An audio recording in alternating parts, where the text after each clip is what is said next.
Selanjutnya ada dari proyek kolaborasi.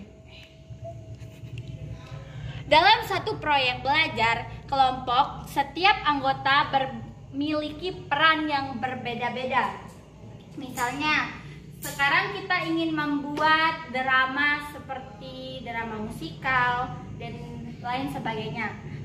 Misalnya saya berperan sebagai penulis naskah, ada yang jadi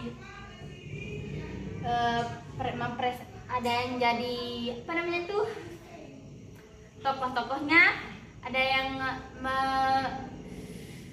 menulis alurnya, ya ceritanya ya, dan lain sebagainya. Nah, maksudnya di sana setiap orang itu punya tugas yang berbeda, tak harus selalu sama, dan di dalam proyek itu mereka saling melengkapi, bukan membebankan satu tugas itu ke satu orang dan menumpukannya ke satu orang. Jadi yang susah kan cuma satu orang, yang lain bisa berleha-leha seperti bermain, sedangkan orang yang diberikan tugas itu akan merasa, kok aku aja sih yang dikasih, kenapa mereka nggak kerja gitu. Nah, tujuannya yaitu kolaborasi mengajarkan bahwa keberhasilan besar tercapainya suatu usaha jika setiap orangnya menyumbangkan perannya, tidak ada yang lebih penting atau lebih kecil, semuanya saling melengkapi. Misalnya kita umpamakan seperti warna-warna yang berbeda. Jika menyatu akan menghasilkan pelangi yang indah, pelangi yang sempurna. Jadi jika tidak menyatu, maka mereka mungkin tidak akan indah atau tidak akan terlihat sempurna. Selanjutnya ada dari sosial. Bermitra dengan masyarakat meningkatkan nilai sosial.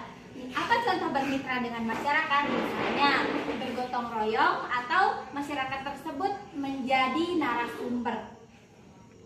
Tujuannya yaitu untuk membuat lingkungan yang sehat dan memperkuat nilainya persatuan. Ada juga jadikan pengalaman sebagai batu loncatan.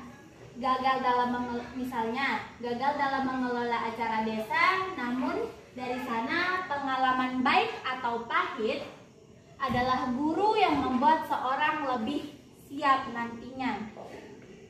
Selanjutnya ada lingkungan aman dan nyaman. Kenapa kita membutuhkan lingkungan yang aman dan nyaman? Karena jika kita tidak memiliki lingkungan yang aman dan nyaman, pola pikir kita mungkin akan tetap atau sering disebut juga fixed mindset ya. Nah, pola pikir yang tetap ini akan membuat kita tidak berkembang dan monoton itu saja. Otak kita tidak akan pernah bisa menerima kenyataan bahwa dunia itu terlalu pahit untuk kita jalani. Misal contohnya yaitu seseorang pernah dipandang sebelah mata, lalu dia mencari komunitas yang positif dan yang baik untuk dia berkembang dan tumbuh lebih baik dari sebelumnya. Tempat yang aman bukan hanya fisik, tapi ruang hati yang berani menerima. Selanjutnya ada rumah. Contoh dari rumah itu misalnya bimbingan orang tua. Sekarang saya mempunyai tugas dari guru saya untuk mengerjakan PR matematika atau PR bahasa Indonesia.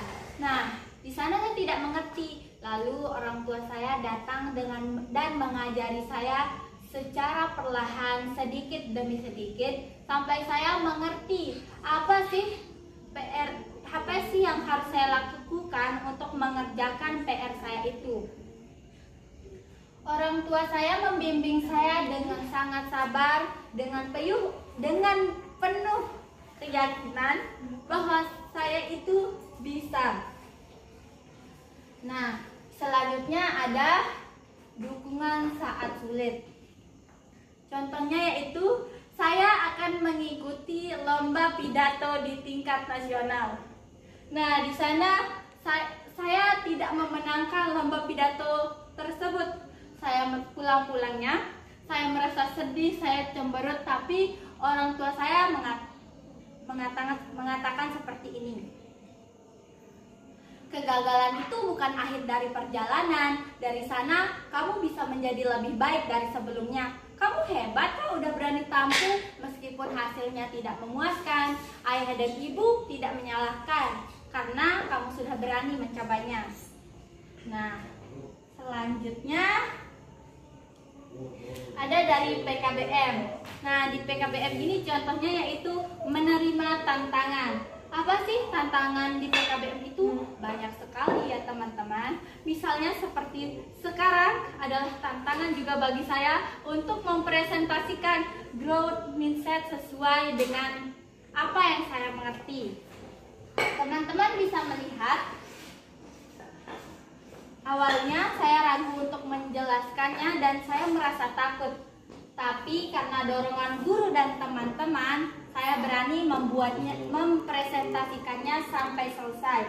Jadi tantangan itu membuat saya keluar dari zona nyaman dan kemampuan diri akan berkembang. Selanjutnya teman-teman bisa melihat pemetaan pola pikir dan ada beberapa kolom. Teman-teman bisa melihat sendiri, contohnya misalnya Anda akan selalu dapat mengubah diri Anda sendiri. Di sini ada kolom sangat setuju, setuju, tidak setuju, dan juga sangat tidak setuju.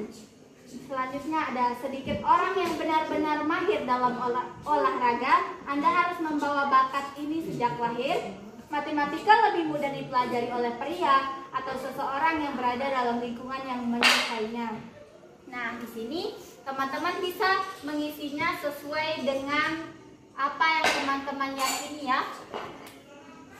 Oke, sekian presentasi saya hari ini. Kurang lebihnya saya mohon maaf. Assalamualaikum warahmatullahi wabarakatuh.